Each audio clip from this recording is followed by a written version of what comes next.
मौक़िफ़ दुनिया के सामने पहले दिन से रख रहा है, पहले घंटे से रख रहा है और 2 हफ्ते को होने को आए हैं। भारत ने मतलब दूसरी सांस लेने से पहले हम पर इल्ज़ाम तो लगा दिया था, लेकिन अभी तक दुनिया को और ना हमें कोई सबूत मुहैया कर सका है। इसी पे बात करेंगे सीनियर सहाफ़ी हामिद मीर साहब हमारे साथ हैं। मीर साहब, बहुत सी बातें हैं, लेकिन सबसे पहले तो बिल्कुल जो हम यही बात कर रहे थे कि पहलगाम वाक़ये को 2 हफ्ते होने को आ रहे हैं। इंडियन हुकूमत ने फ़ौरन से मतलब विदिन 5 मिनट्स उन्होंने कहा जी ये पाकिस्तान ने किया, पाकिस्तान पर इल्ज़ाम तो लगा दिया, लेकिन अब तक इस इल्ज़ाम की कोई बुनियाद मुहैया नहीं कर सके, मतलब कोई जालसाजी भी नहीं हो सकी। क्या कोई सबूत सामने ना ला पाना मोदी को बैकफुट पर नहीं ले गया आपके ख्याल में? देखें, ये जो पहलगाम में अटैक है ना 22 अप्रैल 2025 को, इसका अगर आप कंपेयर करें 2019 का जो पुलवामा अटैक है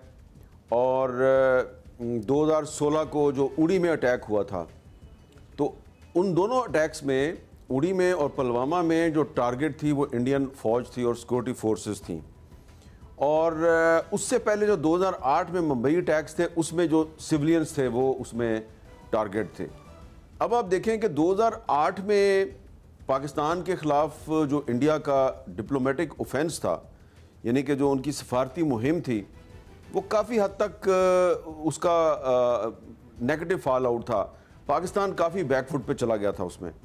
और फिर जो 2016 में जो उड़ी में और 2019 में पुलवामा में हुआ तो टारगेट इंडियन फौज थी, लेकिन इसके बावजूद अगर आप देखें तो उस वक्त जो अमेरिकन स्टेट डिपार्टमेंट के जो बयानात थे और कुछ यूरोपीय ममालिक के जो बयानात थे, तो वो जो पाकिस्तान का नैरेटिव था उसको वो बाय नहीं कर रहे थे। अब आप जो पहलगाम का जो वाक़या है, इसको अगर आप कंपेयर करें माजी के वाक़यात के साथ, तो जो सिमिलैरिटी है वो मिलती है आपको जो 2008 का मुंबई का हमला है उससे मिलती है। उसमें भी सिविलियंस थे टारगेट और पहलगाम में भी सिविलियंस टारगेट हैं। लेकिन जो माजी के जो 3 बड़े वाक़यात की मैं मिसाल दे रहा हूँ, तो उसमें जो इंडिया की जो डिप्लोमेटिक ऑफेंस थी उसको काफ़ी वेस्ट में ख़ास तौर पे अमेरिका में पजीराई मिली, लेकिन ये जो पहलगाम का वाक़या है इस पे फ़ौरन उनको पजीराई नहीं मिली, बल्कि 2 हफ्ते गुजर गए हैं, अभी तक उनको कोई इनकरेजिंग रिस्पांस नहीं मिल रहा, ना अमेरिका से, ना यूरोपीय यूनियन से, ना ही मिडल ईस्ट के जो ममालिक हैं वहाँ से उनको कोई रिस्पांस मिल रहा है। उसकी बुनियादी वजह यह है कि पहलगाम के वाक़े के बाद उन्होंने विदिन 5-10 मिनट्स पाकिस्तान पे इल्ज़ाम लगा दिया और कहा जी कि ये पाकिस्तान पे हमला हुआ है। तो उसमें जो लोग पहलगाम की जो ग्राउंड रियलिटी है उसके बारे में जानते हैं, उनको पता है ये तो कई सौ किलोमीटर दूर है लाइन ऑफ कंट्रोल से। तो इसमें जो इंडियन गवर्नमेंट की जो जल्दबाजी है और फिर उनके पास कोई ठोस सबूत नहीं था, उसने ये उनके लिए एक खुद ही प्रॉब्लम क्रिएट कर दिया है कि उनका जो नैरेटिव है उसको पजीराई नहीं मिली और उसका ज़ाहिरी बात है फ़ायदा पाकिस्तान को हुआ है। तो पाकिस्तान ने भी एक बड़ी एग्रेसिव डिप्लोमेटिक कैंपेन जो है वो शुरू की। फिर इंडिया ने जो एक और काम किया जिससे उसको ज़्यादा पजीराई नहीं मिली, वो जो उन्होंने इंडस वाटर ट्रीटी को सस्पेंड किया है। तो इंडस वाटर ट्रीटी को सस्पेंड करके उन्होंने दुनिया को ये पैगाम दिया है कि वो पानी को एक आबी जारहियत के तौर पे इस्तेमाल कर रहे हैं। हमला जो है उसको कह रहे हैं ये दहशतगर्दी हुई है, लेकिन वो कह रहे हैं जी हम पाकिस्तान का पानी बंद कर देंगे। और जो पानी बंद करने का जो ऐलान है उसमें भी बड़े इबहामात हैं, बड़े सवालात हैं। और इंडियन सोशल मीडिया को अगर आप देखें तो वहाँ पर भी वो ये कह रहे हैं कि शायद मोदी गवर्नमेंट जो है वो इंडियन गवर्नमेंट को इंडियन अवाम को बेवकूफ़ बनाने की कोशिश कर रही है। तो जो मोदी गवर्नमेंट का जो नैरेटिव है उसको ना सिर्फ ये कि इंटरनेशनल लेवल पे पजीराई नहीं मिली, बल्कि खुद डोमेस्टिक लेवल पे इंडिया के अंदर भी काफ़ी सवालात उठाए जा रहे हैं, जो कि उनके सवालात उठ रहे हैं। और जिस तरह इंडस वाटर ट्रीटी की सस्पेंशन का आपने तस्करा किया, बिल्कुल दुनिया इस बात की इजाज़त नहीं दे सकती कि कोई भी मुल्क पानी को एज अ हथियार इस्तेमाल करे, क्योंकि अगर ये रिवायत निकल पड़ी, चल पड़ी, तो फिर तो ये सिलसिला मतलब कहीं रुकने वाला है नहीं। At the same time Mir साहब आपसे जानना चाहेंगे कि कशीदगी कम कराने के लिए अमरीका भी ज़ाहिर है इन्वॉल्व हुआ, ईरान ने तो फ़ोन कॉल से आगे निकल कर अपने वज़ीर ख़ारजा को ही भेज दिया, दीगर ममालिक से भी पेशकश हुई, वो भी कुछ कोऑर्डिनेशन की कोशिश कर रहे हैं। तो क्या अब भी ये खदशा मौजूद है कि भारत कोई मिस एडवेंचर, कोई बेवकूफ़ी कर सकता है, या इंटरनेशनल राब्ताकारी के बाद इसका चांस कुछ कम हुआ है? जिस तरह के एलओसी पे आजकल फायरिंग हम देख रहे हैं, बहुत से ऐसे पहलू हैं जिन पर गौर करने की ज़रूरत है। पहली बात तो ये है कि इंडिया जो है वो पहलगाम के वाक़े के बाद इंटरनेशनल लेवल पर अपना जो सौदा है, यानी कि जो उनका जो नैरेटिव है, उसको बेचने के लिए वो चाइना के साथ अपनी जो कन्फ्रंट्रेशन है उसको बतौर एक शोल्डर के इस्तेमाल कर रहा है, कंधा बना रहा है उसको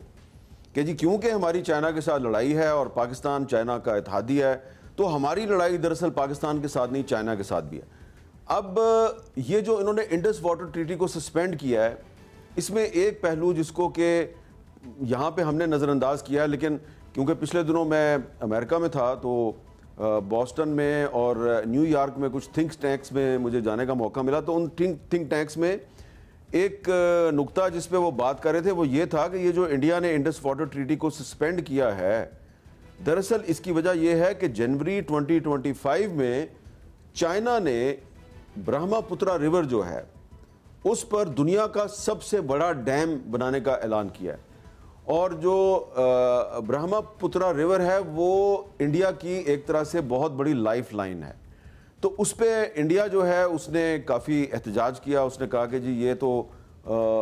हमारी एनवायरनमेंट के लिए बहुत बड़ा ख़तरा है, इससे हमें बड़ा नुकसान हो जाएगा। अब प्रॉब्लम यह है कि पाकिस्तान और इंडिया के दरमियान तो इंडस वाटर ट्रीटी है, लेकिन चाइना और इंडिया के दरमियान कोई ट्रीटी नहीं है। तो चाइना ने उनकी बात नहीं सुनी, इंडिया ने कोशिश की कि बांग्लादेश को भी इस पर अपना इत्तेहादी बनाए, बांग्लादेश भी उनका इत्तेहादी नहीं बना। तो अब जो अमेरिका के कुछ जो वाटर एक्सपर्ट्स हैं, ख़ास तौर पे ये बात जो है ये हार्वर्ड में जो पाकिस्तान कॉन्फ्रेंस हुई थी उसमें कुछ वाटर एक्सपर्ट्स ने भी ये बात की,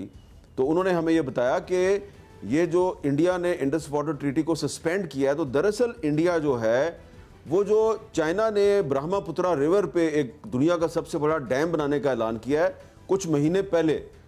तो ये उस डैम को रुकवाने के लिए या उसके डिज़ाइन में तब्दीली पैदा करने के लिए उसने एक तरह से ब्लैकमेलिंग टैक्टिक्स इस्तेमाल किए हैं, बारगेनिंग पोजीशन बनाने की कोशिश की है। और उसको पता है कि अल्टीमेटली अगर जब बातचीत शुरू होगी तो पाकिस्तान से तो हम रिलीफ नहीं ले सकते, पाकिस्तान को तो इतनी रिलीफ काफ़ी होगी कि हम कहेंगे अच्छा चलें जी हम इंडस वाटर ट्रीटी को रिस्टोर कर देते हैं, लेकिन असल में वो चाइना पे प्रेशर डाल रहे हैं। तो ये जो चाइना कार्ड खेल रहा है इंडिया, ये इस पर अमेरिका में जो कुछ एक्सपर्ट्स हैं उनके काफ़ी कंसर्न्स हैं, और उनका ये ख्याल है कि ये इंडिया जो है वो चाइना कार्ड इस तरीके से खेल रहा है कि उससे एक ऐसी सूरत हाल पैदा हो गई है कि पाकिस्तान और इंडिया जंग की तरफ जा रहे हैं, और मौजूदा सूरत हाल में जंग की तरफ जाना जो है वो अमेरिका के इकोनॉमिक इंटरेस्ट में नहीं है, क्योंकि अब अमेरिकन स्टेट डिपार्टमेंट का डेलीगेशन जो है वो पिछले दिनों पाकिस्तान आया हुआ था, हम भी उन लोगों से मिले वहाँ पे अमेरिका में, तो वो पाकिस्तान में जो मिनरल्स के मामलात में काफ़ी दिलचस्पी ले रहे हैं। दूसरी तरफ उनकी इंडिया में बड़ी इन्वेस्टमेंट है, बहुत सी अमेरिका की जो बड़ी बड़ी कंपनियां हैं वो अमेरिका में बड़ी इन्वेस्टमेंट, उनकी इंडिया में बड़ी इन्वेस्टमेंट है, तो वो ये नहीं चाहते कि पाकिस्तान और इंडिया में लड़ाई हो। लेकिन इंडिया ने माहौल ऐसा पैदा कर दिया है कि जो इन्वेस्टर है वो पाकिस्तान से भागेगा तो इंडिया से ज़्यादा भागेगा, इंडिया को उसका ज़्यादा नुकसान है। तो इसलिए जो इसमें जो इंडिया ने चाइना फैक्टर को इस्तेमाल करने की कोशिश की, चाइना कार्ड को खेलने की कोशिश की, उसमें भी उसको बहुत बुरी तरह नाकामी हुई है। पर्सपेक्टिव अमीर साहब, अब पहलगाम का बहाना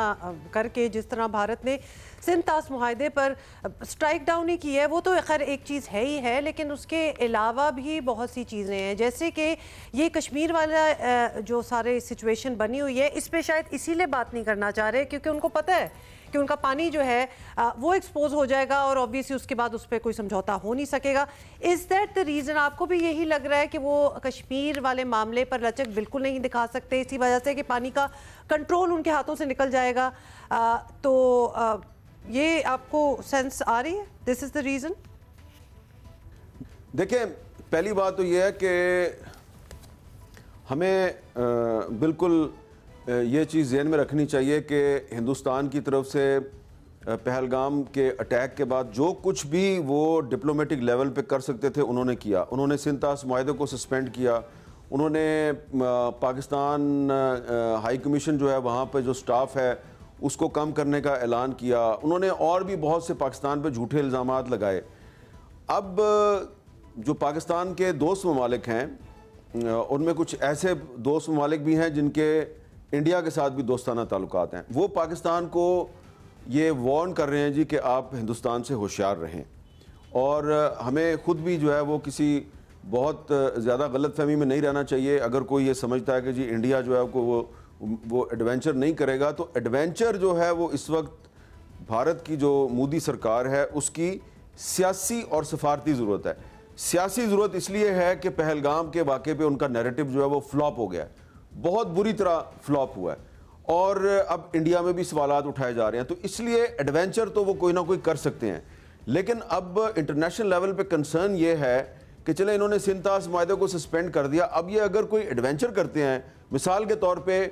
कुछ जो डिफेंस एक्सपर्ट्स हैं उनसे मैंने सुना अमेरिका में, वो कहते हैं जी कि हो सकता है कि जो आज़ाद कश्मीर का जो नीलम का इलाका है, नीलम वैली का जो इलाका है, वहाँ पे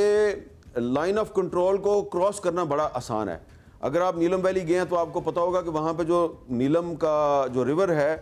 वो कुछ जगहों पे वो बहुत ज़्यादा गहरा नहीं है, छोटा सा है, और एक गांव जो है वो आधा पाकिस्तानी साइड पे है, आधा जो है वो दूसरी साइड पे है। तो वहाँ पर क्रॉस करना बड़ा आसान है। तो वो कुछ इलाके पे कब्जा करके कुछ दिन के लिए उसको होल्ड करके तो वो एक प्रोपेगेंडा कर सकते हैं, देखें जी कि हमने आज़ाद कश्मीर पे कब्जा कर लिया। उसके बाद हो सकता है वो वापस भी चले जाएं, लेकिन उसके नतीजे में क्या होगा कि रिएक्शन में पाकिस्तान जो है वो इंटरनेशनल बॉर्डर पे रिएक्शन कर सकता है, और अगर पाकिस्तान LOC पर किसी और जगह पर फ़र्ज़ करें कि जम्मू सेक्टर के किसी इलाके में पाकिस्तान जो है वो जवाबी कार्रवाई करता है और पाकिस्तान अखनौर के रास्ते से घुस जाता है और पाकिस्तान भी किसी इलाके पे कब्जा कर लेता है, तो एक बहुत बड़ी एटमी जंग का ख़तरा है। तो इसलिए जो सिंतास मुआहदा है उसकी सस्पेंशन इतना बड़ा इशू नहीं है। ज़्यादा बड़ा इशू जो है वो ये है कि भारत अगर कोई छोटा सा भी एडवेंचर करेगा तो वो एडवेंचर तो कर लेगा, लेकिन उसके बाद जो पाकिस्तान का रिएक्शन है वो उतना छोटा नहीं होगा, और जो अल्टीमेट कंक्लूजन होगा पाकिस्तान के रिएक्शन का, वो कंक्लूजन जो है वो एक बहुत ख़तरनाक सूरत हाल पैदा कर सकता है, क्योंकि जाहिर बात है पाकिस्तान ने फिर खामोश तो नहीं ना बैठना। तो अब उस पर यह किया कि इंडिया जो है वो ब्लैकमेलिंग टैक्टिक्स इस्तेमाल कर रहा है। अब उन्होंने कहा जी कि हमने बगलेहार डैम से पाकिस्तान का पानी बंद कर दिया। अब बगलेहार डैम जो है वो दरिया सिंध पे तो नहीं है ना, हाँ, लेकिन ये आप कह सकते हैं कि जेलम और चनाब का पानी भी अल्टीमेटली पंजनद के मुकाम से सिंध में शामिल हो जाता है। तो अगर आप बगलेहार डैम पे कह रहे हैं कि जी हमने पाकिस्तान का पानी बंद कर दिया है, तो आप इसका मतलब है कि बैक वक्त आबी जारहियत के साथ साथ जो दूसरी जारहियत है, सफारती जारहियत और फिर जो फौजी जारहियत है, वो सारे ऑप्शंस आप इस्तेमाल कर रहे हैं। तो ये तो नहीं हो सकता कि पाकिस्तान जो है वो आप एक नहीं, दो नहीं, तीन ऑप्शन इस्तेमाल करें और पाकिस्तान खामोश रहे। तो पाकिस्तान जैसे ही रिएक्शन करेगा तो उसके नतीजे में मैं समझता हूँ कि जनूबी एशिया एक बहुत बड़ी एटमी जंग के ख़तरे से दो चार हो जाएगा।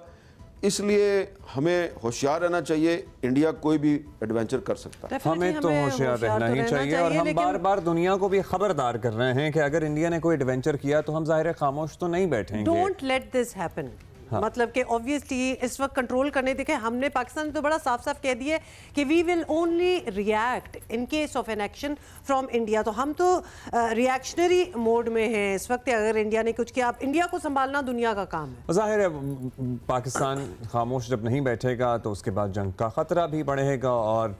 मतलब दो एटमी पावर्स की हम बात कर रहे हैं, जिसकी वजह से ना सिर्फ खित्ते का इस हिस्से का दुनिया के आमने मुतासर हो सकता है, पूरी दुनिया का आमने मुतासर हो सकता है। हिस्ट्री, मतलब ये कोई एक नई चीज नहीं हो रही, देयर इज अ हिस्ट्री। बहुत शुक्रिया आपका मीज़ा।